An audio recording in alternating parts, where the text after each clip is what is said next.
What's up, guys? I'm the Arabian Dream, Sami Nasir, your ECPW Viral Champion, and you're watching Chairshot Chronicles.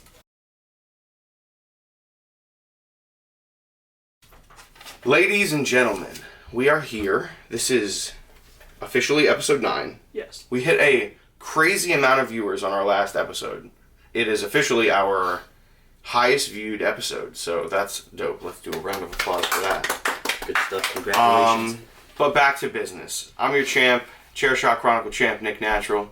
I'm your future champ, Johnny Vega. In his dreams. And today we have a very special guest. The real champ, the Arabian Dream, Sami Nasir. So, we are here talking to Sami, and we're going to just pick his brain. Can you please place this to the side? Thank you very much. Pick his brain. I'm going to get a hand slap for that, ain't I? Yeah, you I are. did everything but make sure my phone wasn't on silent. Okay, here you go. Okay.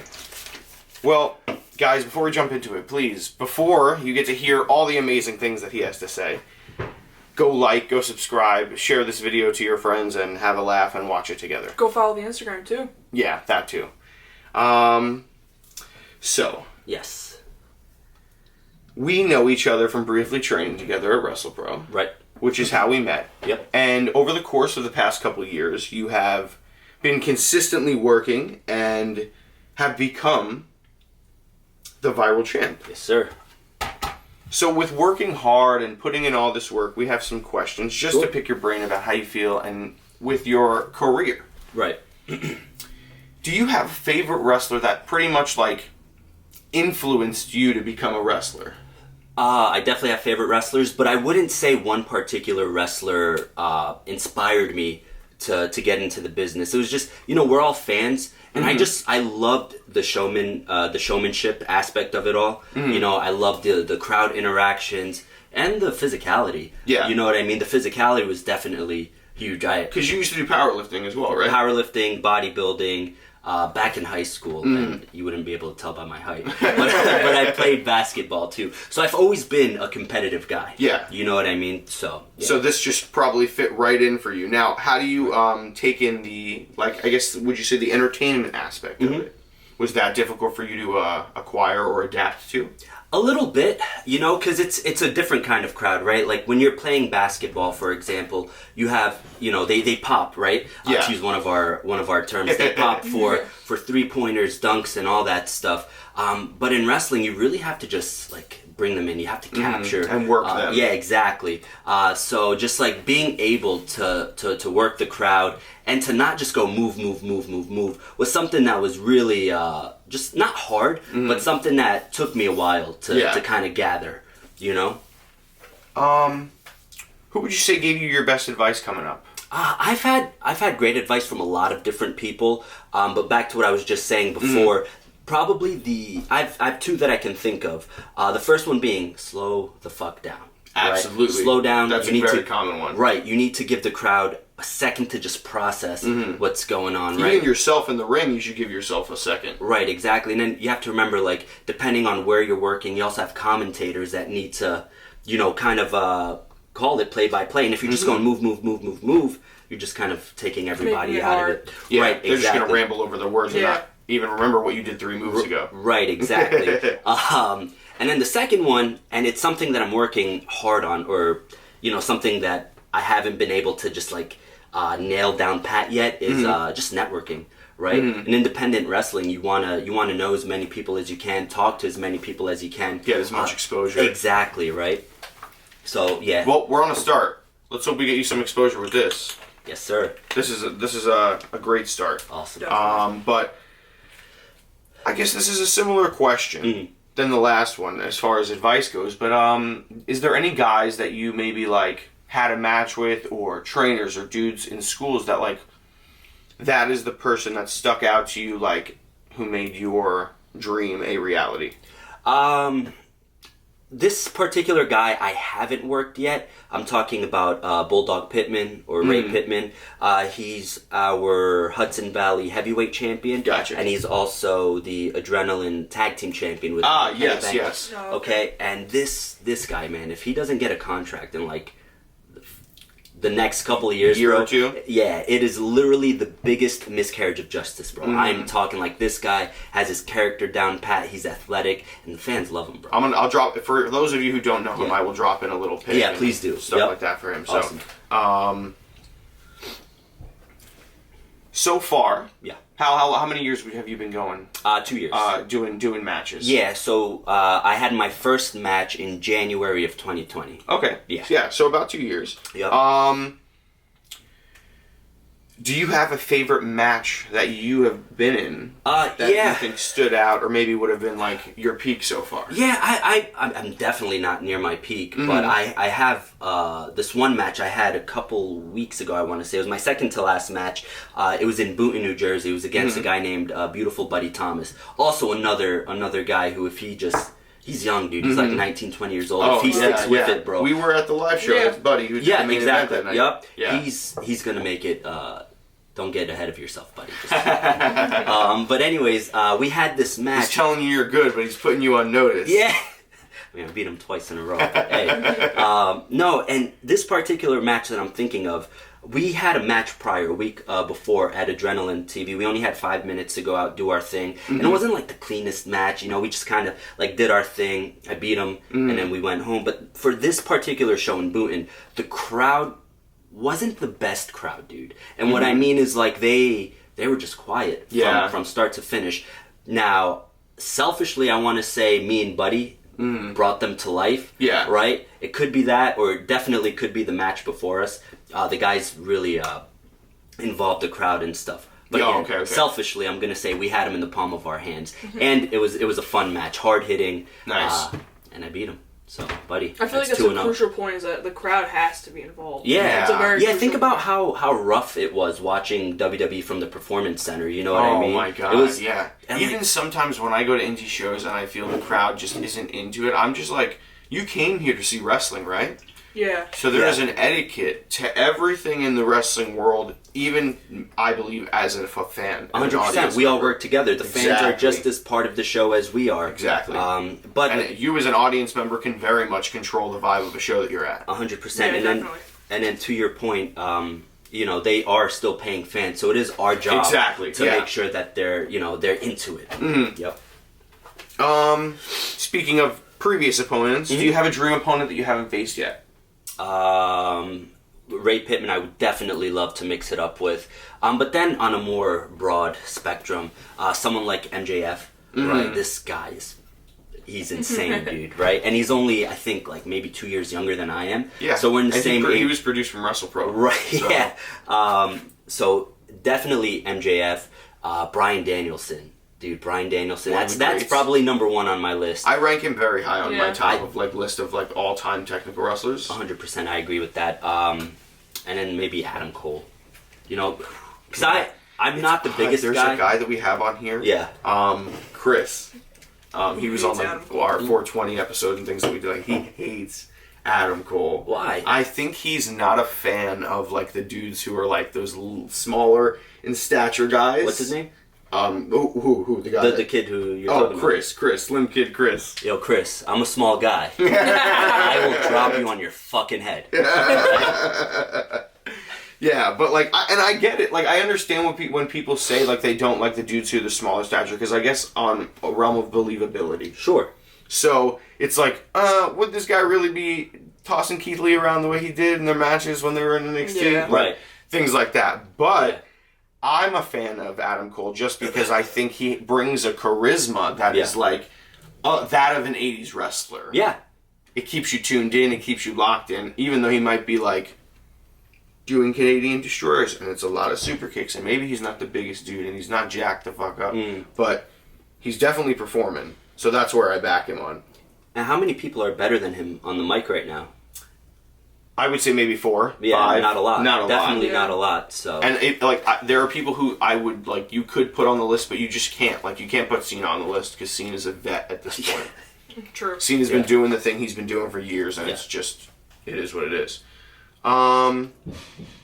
So dream opponents. Do you have a favorite one single moment in the ring? that you Probably can winning remember? this one, man. Winning the ECPW Viral title. Just Man, it was such a nice environment, right? You had a bunch of kids, Yeah. a bunch of grown-ups. It was at a bar, right? Oh, the nice, QB nice. Ball in Middletown, New York. And what was cool about it was that, like, my family was there. Oh, my nice. my girl and my daughter missed it, but my mom and my sisters. And, like, you know, man, when you're a kid, you got the replica belts. Hey, I'm going to be WWE champion. This isn't the WWE title, but it's still a title nonetheless. You know what I mean? So Absolutely. it was really cool to just have my family there. And I could imagine nothing else compares to being in front of that crowd holding up that belt. Yeah, man. Yeah, after the That's what referees- you're doing it for. That's the payoff of your whole, Yeah, dude. all the hard work. After the referee hit his hand on the mat for the 3 count, the crowd popped. I had this. My family popped. So it was great. It was an awesome moment for Nice sure. moment. Nice. Do you have any goals that you haven't accomplished yet that you're on the way to get? Yeah. So I noticed that setting goals on a year-to-year basis is pretty much the way to go, right? Just like small goals. The first one was to win a title in 2022. I did that 3 months in. I have another goal, which is to wrestle outside of New York and New Jersey, which I should be doing next week. I will be wrestling in Connecticut. I believe Bridgeport. Nice, Don't quote me nice. on that. I'll put up the poster for it. And then I have a couple of bigger goals that I'm just going to keep close to the vest because, like, I don't think I'm in a position where I could, you know, confidently say, hey, I'm going to do this. Oh, you see what I'm saying? yeah. So, Work still needs to be done. 100%. Yeah. There's definitely goals in place. Right. Okay. Now, out of the career and just into the history of wrestling. Okay. Do you have a favorite oh my god moment watching wrestling? Yeah, that dude. It comes to your mind. The cliche answer would probably be Mick Foley off the top of the Hell in a Cell. But speaking of Hell in a Cell, Cody with one fucking arm, right? And then speaking of Cody, him burning himself, right? Oh, Was yeah. it against Andrade, bro? Yeah. Oh, man. Yeah. So definitely Foley and Taker because you have to say that. If you don't, you're not a fan. And then Cody just burning himself for our entertainment. You know? Yeah. Do you have one, John? The Brock and Big Show collapsing the ring. Oh, that's awesome. That's a good one. Yeah. Damn, I'm not sure what I would say. Another are wild all, one is Roman like- spearing Brock through the cage at Crown Jewel. Yeah. That was such a brutal spot, Yeah. the way the cage collapsed. This isn't anything that is like super crazy or high stakes, but for whatever reason, it's replaying in my mind. Okay. Shane. This guy, he died. Another one was That man- that was the wild. Edge and Jeff Hardy spear. Oh, Mania. that's a sick one. Hanging off the belt. Yeah, that's Yeah. a sick one. That one's on my list for sure. You could do Kane setting his arm on fire. Yeah. The Inferno Kane setting match. Jim Ross on fire. That too. That was wild. I remember that. I remember being a kid. That was probably like one of the furthest points they went It to. made you go, oh shit, Kane wants to Or kill Kane people. electrocuting Shane's balls, bro. How about that Oh my one? god, dude. yeah. Or the Kurt Angle doing the belly to belly to Shane in the Like glass. 4 and times. drops him on his head. Oh my Oh, god. man. I love hearing him talk about that match. Yeah, they did like an interview like a couple weeks after, or a couple months. Do you have a favorite current day wrestler? Brian Danielson. Brian Danielson. Yeah, he's on the top of his game right now. This one I don't think we asked you, but this is a very good question. I'm going to throw it out there. Is there anybody you'd like to tag with? Ooh. Or Brian anybody Danielson. that you, anybody that you've tagged with so far that you felt some chemistry with that you feel could be there to tag again? I haven't tagged with anyone that I see myself making a tag career out of, but outside of this, again, maybe MJF, right? Never say never. Never say never, right? Brian Danielson, for sure. I can't really think of many more, but definitely those two are on the top of my list. Gotcha. Yeah. Now, John, I'll let you ask question 11 because 11 and 12 because you came up with them. Yeah. You came up with a good amount of these, but these two were straight from your brain. We do like a little segment where we like to do like a this or that. Okay, cool. Bring it on. Alright. So first up we got the Samoan Dynasty, meaning Okay. the whole Hawaii family. Okay. Or the Hart family. Ooh, man, I'm gonna have to say the Samoan Dynasty. Dude, as someone who's, they just made a huge deal about the Owen Hart Cup. Everyone's talking about Bret Hart matches, with the CM Punk versus Dax Harwood. So Bret Hart's been on the forefront of my mind. I've been watching some of his matches. So bell to bell, I don't think anyone's really better than Bret Hart. But man, in terms of like the business, definitely the Samoan Dynasty, right? Because you're talking about Yokozuna. You're Yeah. talking about The Rock, right? And you're talking about all the like greats that came in that family that Yeah. were just promoters. Right. Yep. You're talking about Roman Reigns, who's at the top of his game right now. You know, I said The Rock, but dude, The this guy, Usos. the Usos, exactly. The Rock was main eventing probably WWE's most profitable time ever. Yeah. With Stone Cold Steve Oh, Austin. You know what I absolutely. mean? Yeah. So, yeah, definitely the Samoan dynasty. All right, and next up we got WWF. By WWF, I mean the 80s to 02. Okay. Or WWE from 02 to current day. I'm gonna say just because of the era that I grew up in, I didn't start watching till the 5th grade. So selfishly, I'm gonna go with the ruthless aggression era, even the PG era to an extent. Yeah. Because like as the years went on, the work rate just insane, dude. But again, from a business standpoint, probably the early WWF into the Attitude Era. I don't think there's. I mean, technically now they're a $1 billion company, but back then they were just bringing in the money. Yeah, You know last what I mean? episode we had discussed that we were saying that like in the 80s, Yeah. everybody thought that shit was real. Yeah. Like super real. Like you thought Iron Sheik hated America, and you thought that like Sergeant Slaughter actually his back on dragged me. like Yeah. like all this shit. Like, so I feel like that was a very crucial part. Now that goes back to saying you as a fan can determine the wrestling whole that you thing, were yeah. watching. Make wrestling great again. Yes. Here, I'm gonna throw in a question from last week as well. Oh, okay. Speaking yeah. of eras, do you have a favorite match from each specific era? Oh, I'd have to go back to the drawing board for this one. Well, here, I guess this we would put it this way. You said that you started watching in 5th grade, so that Yep. was like later. Yeah. Yeah. Were there any old school matches that you were like, I got to go back and watch that, and you watched it and loved it? You know what? This I have two. These matches are super slept on, right? I'm talking about Randy Orton versus Undertaker, WrestleMania 21. Not a lot of people that give match. that match credit. Yeah, I It love was that an amazing match. And then Taker versus Batista, WrestleMania 23. That's another Those great are one. those are really good matches. You know, I really enjoyed those matches. Are we talking just WWF for the No, from every era? No, you could totally. Because, dude, jump I just out. went back and watched Flair versus Steamboat, Chi-Town Rumble. Still holds up. Dude, still holds up. Flair and Steamboat is probably Oh one of my my God. favorite wrestling matchups Dude, of all I was time. smiling ear to ear watching that match. So Because yeah, they're not doing these ridiculously crazy, oh my god, they're gonna fucking die spots. right. They're- They're finessing and showing you their finesse in the ring and like the technicality and showmanship. Yeah, yeah, 100%. There's What did that. you say last week? I forgot what you said last week for these. I think you said Brett and Sean, didn't I you? definitely said Oh, Brett and yeah. Sean. Yeah, that's a good one too. That's like golden age wrestling Yeah. that I would have to pick. Mhm. And I don't even know if that counts as the golden age. It's like right after it a little What did bit. they call It's- that it's era? kind of like- The New Generation or something like that? Probably. Yeah. Yeah, and then I think for I said Batista Triple H Hell in a Cell match. Yeah. Oh, dude.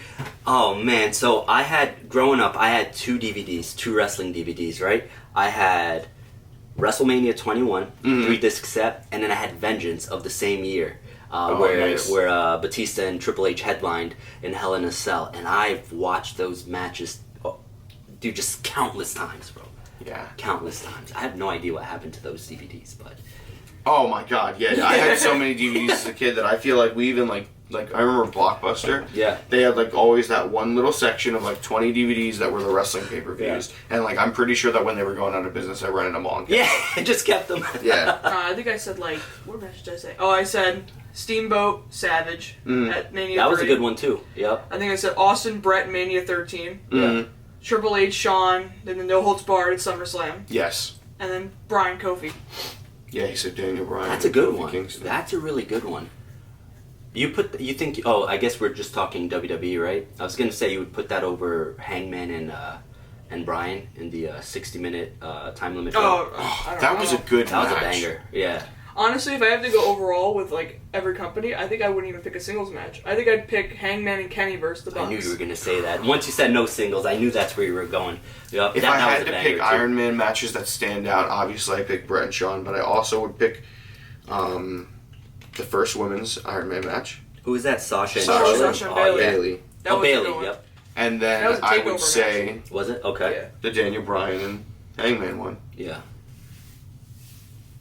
Just because, like, I don't think like, not as far as rewatchability, I've never went back and watched another Iron Man match than those. I don't think I have the attention span for that. I'm gonna be honest with you. They're long, so I get it. And it's hard. Like, I feel like the HBK and Bret Hart one was the longest one, which was an hour. Well, yeah, because they went to sudden death after that, so it was the match, insane. and then a whole other match after that, dude. So yeah. Yeah. We were doing some match research, watching back some of the things that you did in the past few weeks on like Awesome. YouTube and Adrenaline and shit. And John was saying he wonders why you do the spear. What made you say lock it in like that's it? Yeah. Thank you for doing your research. So when you become a wrestler, right? Some free game for you guys.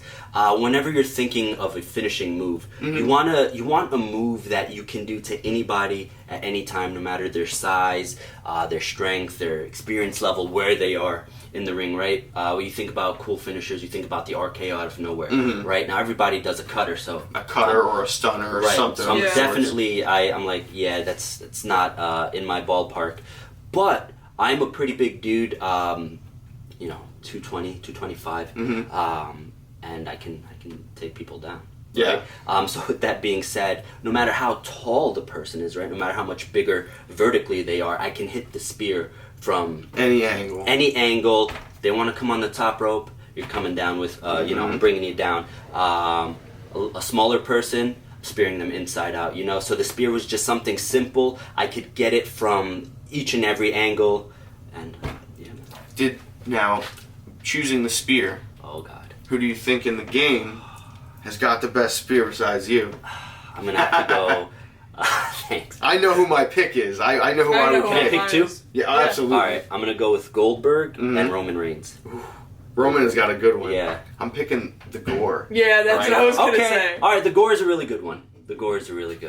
But just spears that I I've like watched. Lashley's spear.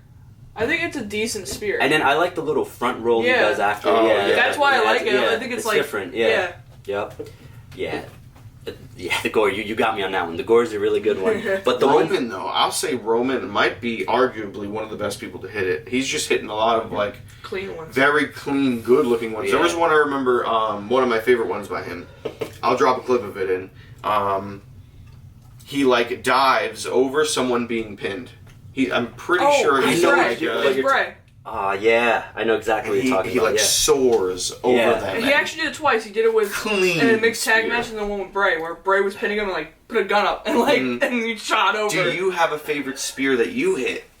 Oh man, now I'm drawing blanks. I've hit a spear on this one guy, Generoso Lugosi, where he was talking his shit on the top rope, gave him a nice little slap, threw him off, and then speared him. Yo, I watched that match today. Yeah. Oh, yeah? Yeah. We're gonna Wasn't the crowd we'll throw really, a clip of it really in. messed up? Yeah. Dude, they were booing the hell out of me, man. Oh, so yeah? Like, all right, now I gotta beat your boy up. Which episode was that? Did we watch it together or not yet? No, I watched We watched a good amount together, but we didn't watch all of them together. The March episode 3.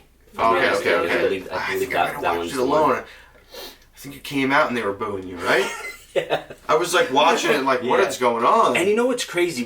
When you're there, right, the audience is broken up into 3.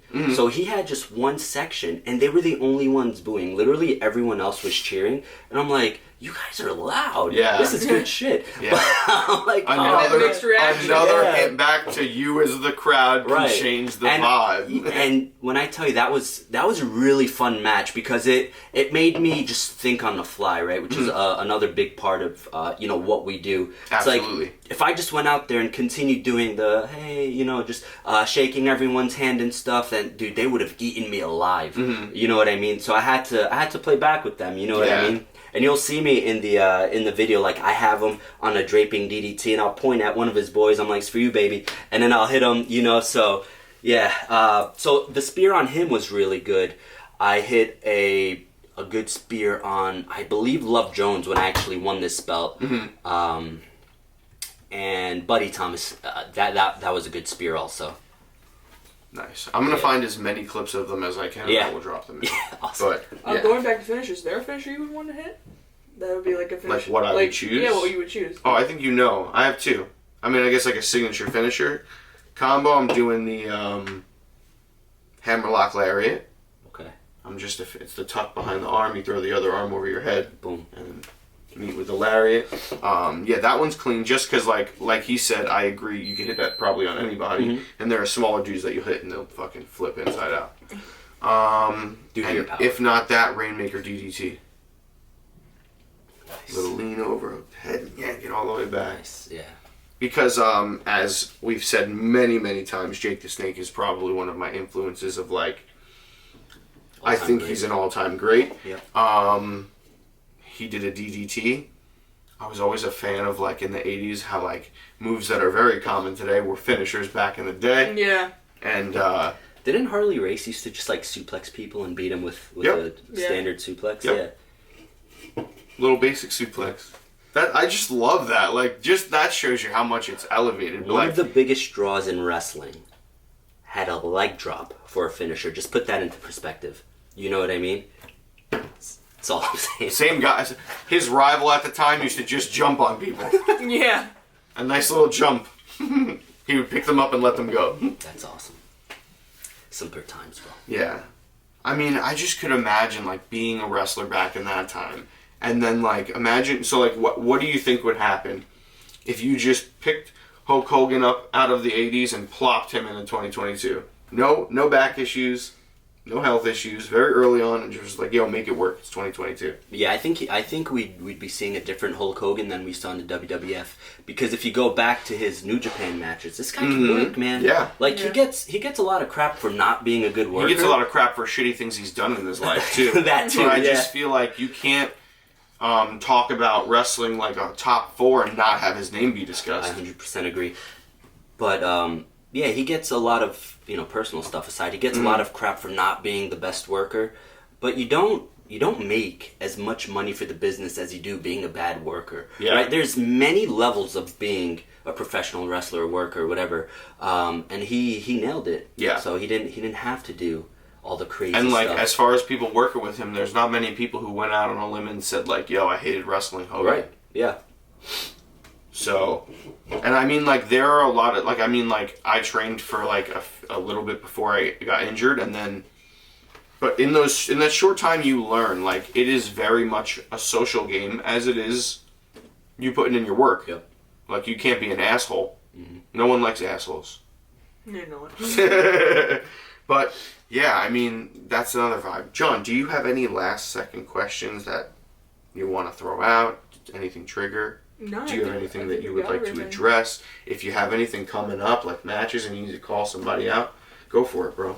I have no idea who I'm wrestling yet on June 18th, but I'll be in Connecticut, so if you're in Connecticut, come see your boy. June 24th in Middletown, New York, I defend my Viral Championship against Tristan. Let me tell you something about Tristan, right? Mm-hmm. I'm not going to cut a promo on him right now. That's for a later date.